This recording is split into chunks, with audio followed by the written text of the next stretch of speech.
I'm Travis. And I'm Kim. And we're traveling full-time in our motorhome. It's a 2001 Newmar Mountain Aire Class A motorhome.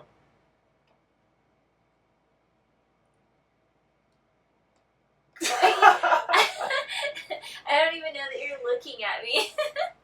We're calling ourselves Founded on Freedom, and that mainly comes from us wanting to be free from the standard lifestyle that we became accustomed to. At least I did, working like normal 9-to-5 job, and I just wanted to be free from that and just be on the road and see different things every week. And so yeah, we came up with Founded on Freedom, and it's working out great.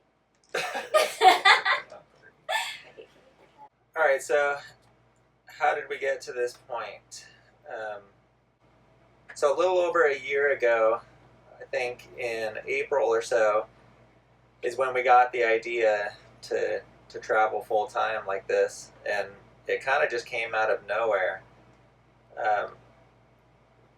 The owner of the house that we were renting was thinking about moving back in, so then we were having to think about finding a different place, and then somehow I just got the idea of traveling in a motorhome or a trailer or whatever. We had no idea at that point, and Kim was asking questions like, how are we going to do this? Blah, blah, blah. I thought it was crazy because I'm used to feeling secure, and having a normal job and getting that paycheck, and I couldn't imagine leaving my job and just like winging it, I mean, it seems kind of crazy, and thinking about living full time in a vehicle just seemed out of this world to me, and I just couldn't process that idea, and I was like, I don't think so. There's no way we could do this.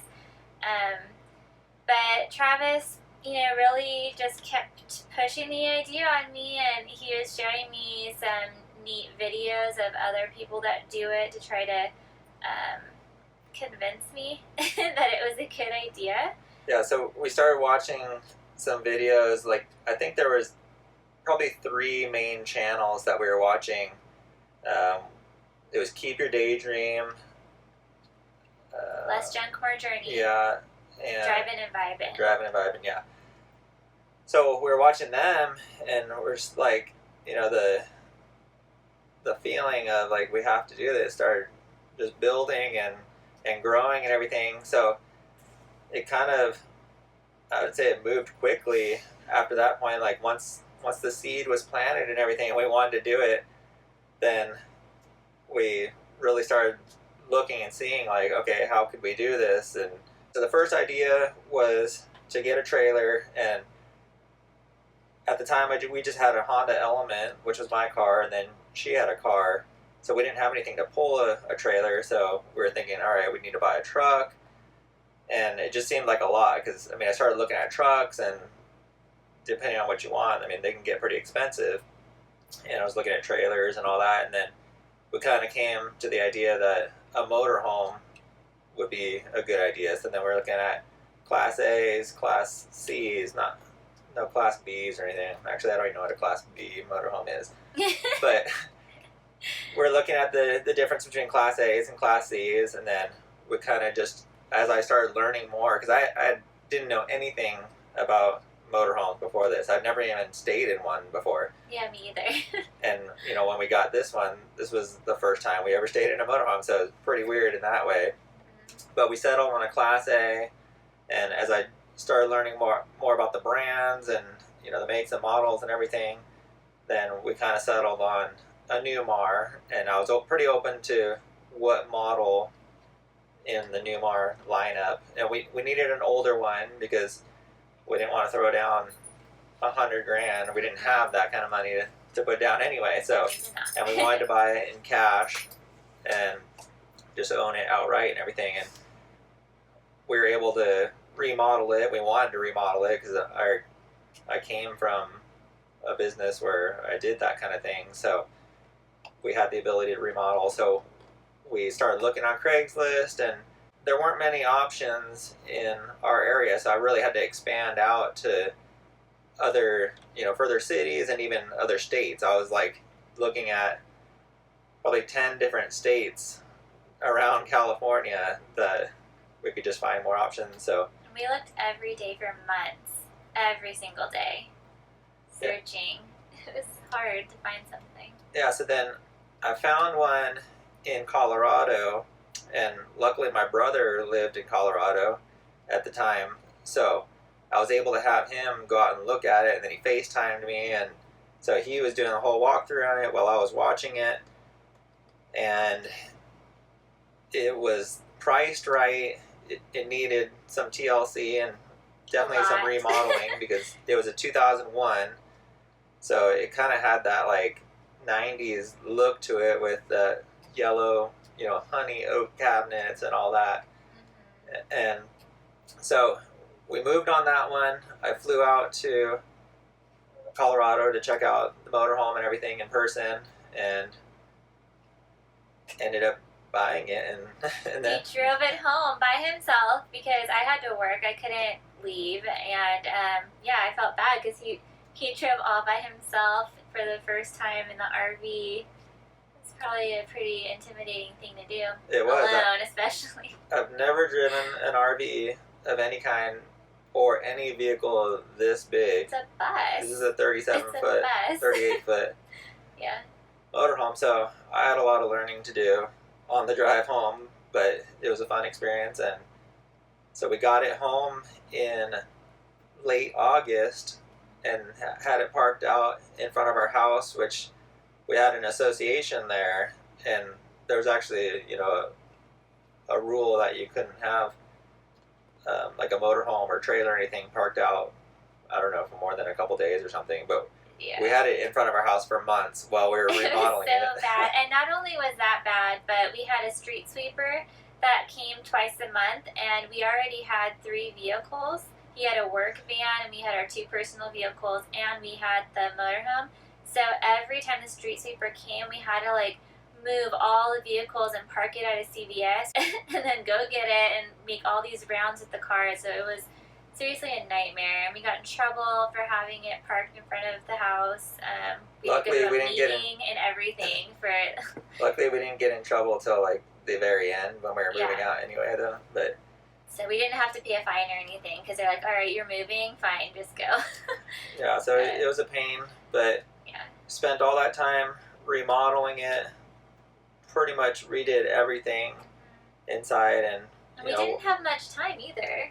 I mean, we had to be out of our house by the end of November, and we got this to our home at the end of August, so we had to get it livable. I guess it was livable when you brought it back, but it wasn't livable to like what we would want, really. So it was, we had to just get the basics together before the end of November. It would have been hard to live in it and then do all the kind of remodeling, because there was tile all throughout. I was breaking up a bunch of tile, so it would have been a nightmare to try to live in it. With Brayden, especially, we have a dog, and he, he needs room to walk around too. So that was hard because you have to keep constantly cleaning the floor because you don't want him laying in anything that could hurt him, or breathing in stuff that he's like laying on the ground. So it's constantly a battle with construction and cleaning when you have a pet, you're living in it. Yeah, so the main goal was to get it to a livable state where we got like the major renovations done on it, and then when we hit the road, I could keep working on the smaller things, and that's what we did, and it's worked out. It's still not done to this day, so 8 months, almost 8 months later. Yeah, it's mostly done. I'd say like 90%. Yeah, maybe. So, I mean, he still gets his saw out. He's sawing wood inside of the RV. We have tools all over the floor, right now even. We still have to paint things. There's holes in the ceiling. I mean, we've got a lot of work to do still, but we have got so much done, too. It's amazing, the transformation from where we began to where it is now. It's incredible. I mean, even at the house, when we were getting things together, we made sure we painted all the cabinets because we can't do that while we're living in it. And it was a nightmare it looks beautiful, but I think that was for me, because I participated in that project. It was so hard to take all of these cabinets down and sand and prime and sand and paint. It was we spent weeks doing it. I think.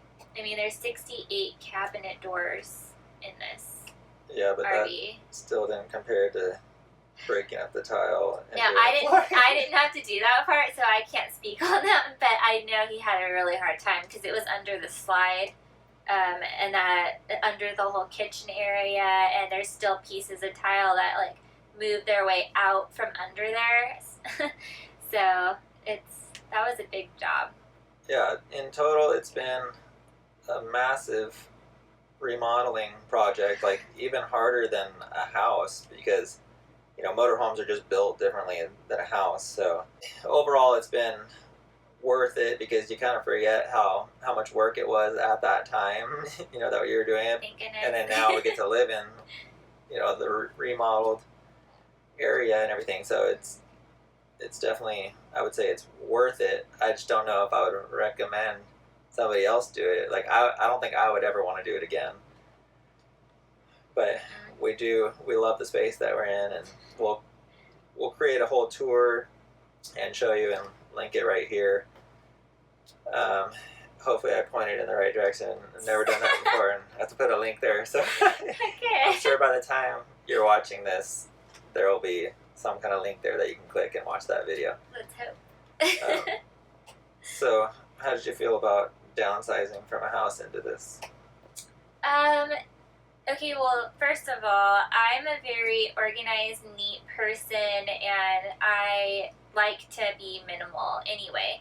So even in our house, I was constantly going through all my clothes and all the stuff that we had and just getting rid of stuff. I have no problem getting rid of stuff usually.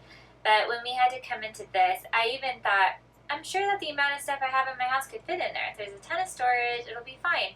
But I realized that wasn't the case. We don't have all the counter space to put all the decorations and knickknacks that I accumulated. And that was really hard for me to get rid of all the cutesy little decorations that I had around the house.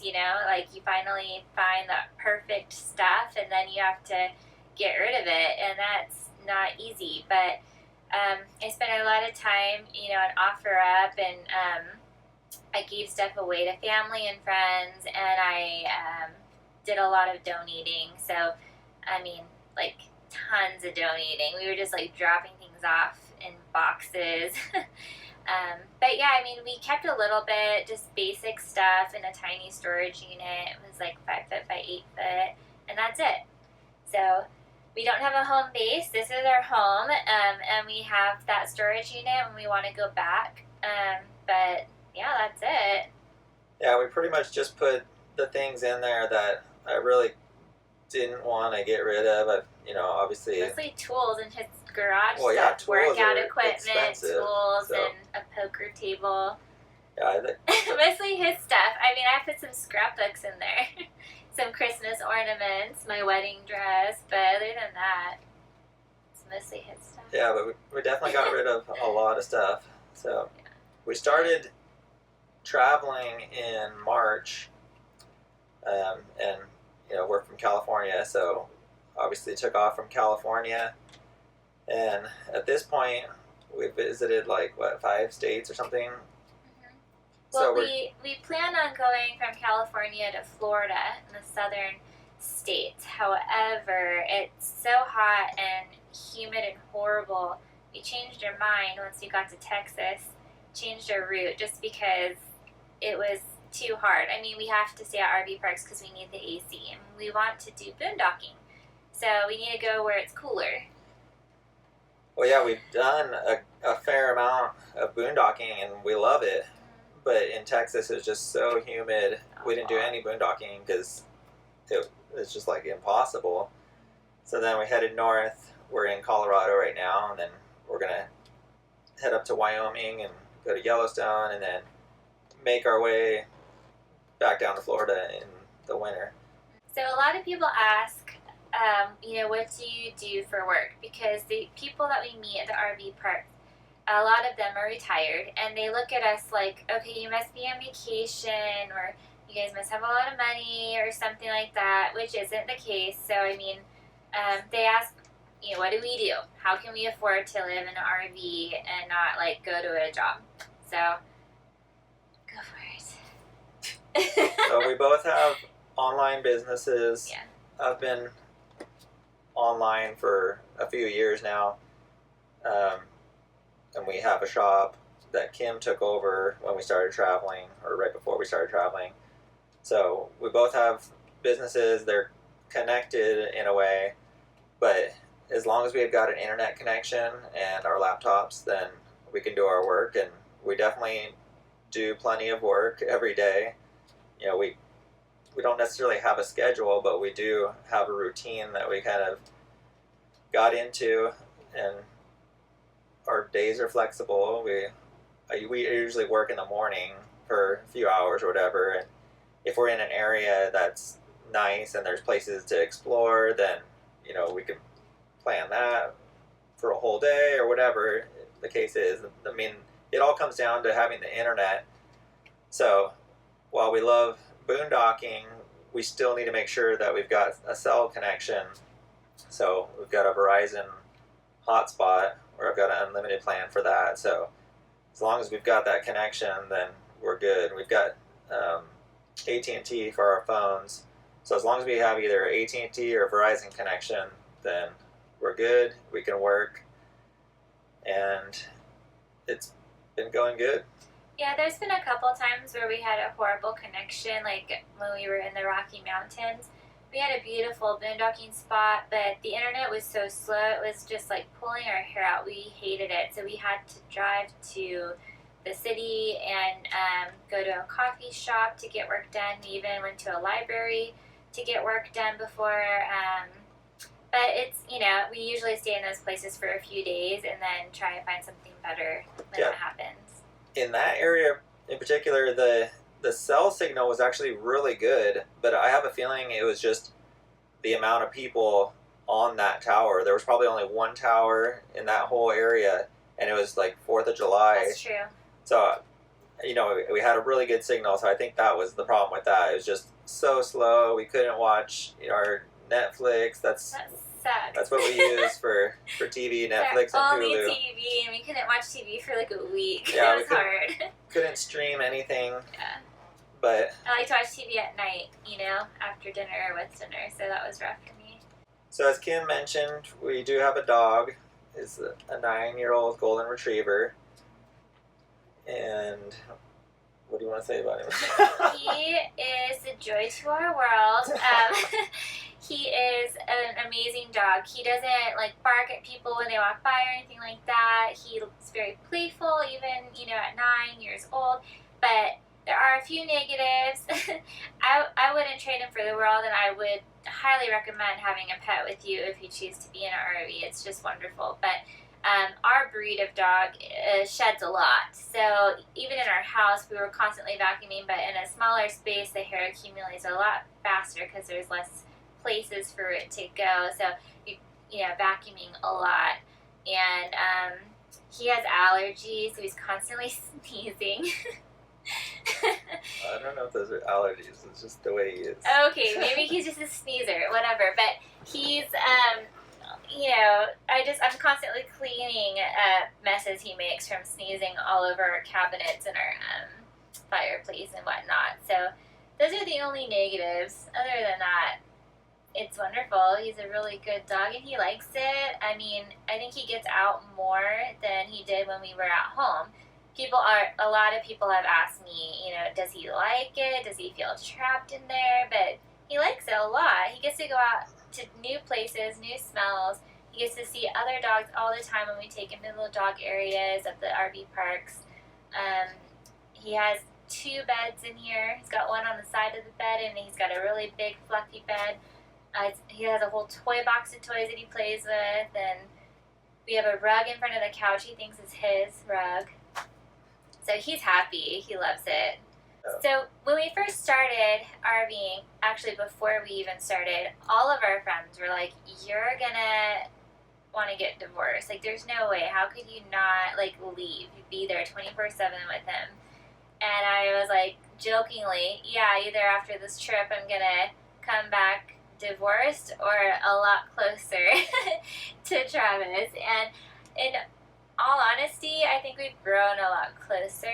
I think we've always been pretty good at communicating our feelings. So in a small space, it's one of the most important things is if you're upset with somebody, you gotta let it out right away and just get over it, because you can't stay mad at someone when you have to see their face the whole day.